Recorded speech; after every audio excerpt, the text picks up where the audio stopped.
এক, দুই, তিন, তার মানে হ্যাট্রিক। ইঁদুর মারার সর্বোত্তম পদ্ধতি এটা। এটা হলো একটা ইতালিয়ান আঠা, যেটাকে বলা হয় রেড গ্লু। যে কোনো ভালো হার্ডওয়্যারের দোকানে পাওয়া যাবে। গ্লুটাকে এনে প্রথমে ক্রিকেট মাঠের বাউন্ডারির মতো একটা সুন্দর করে বাউন্ডারি দিতে হবে, মাঝখানে ইঁদুরের পছন্দনীয় কোনো খাবার দিতে হবে। তারপর এটাকে রাতের বেলায় বা দিনের বেলায় অন্ধকারাচ্ছন্ন যেখান দিয়ে ইঁদুরের যাতায়াত বেশি সেখানে রেখে দিতে হবে। সকালবেলা ম্যাজিক শুরু হয়ে যাবে। আজকে হ্যাট্রিক হয়ে গেছে 3টা, কিন্তু এর মধ্যে একটা বুদ্ধিমান ইঁদুর আছে যেটা নাড়াচাড়া করতেছে, দেখেন ও আটকা পড়ে গেছে।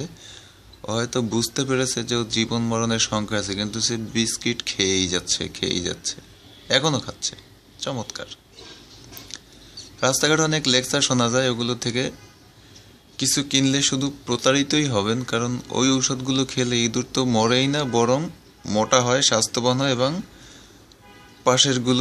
পাশের বাসা থেকে আরো বড় বড় না খাওয়া ইঁদুর ধরে নিয়ে আসে ওই বিষ খাওয়ার জন্য। ফলশ্রুতিতে আপনার জীবনে ইঁদুরের উৎপাত আরো বেড়ে যায়। আর এই হলো রেডগুলো। এটা হলো ইঁদুর মারার সর্বোত্তম পদ্ধতি। লাইভ জীবন্ত দেখবেন যে ইঁদুর কেমন, কিভাবে ধরে দেখবেন। আর যাদের ইঁদুর দিয়ে স্যুপ খাওয়ার ইচ্ছা আছে তাদের জন্য তো আনন্দের আর শেষ নাই, কাবাবও খেতে পারবেন। এই হলো তিনটে পুচকে ইঁদুর।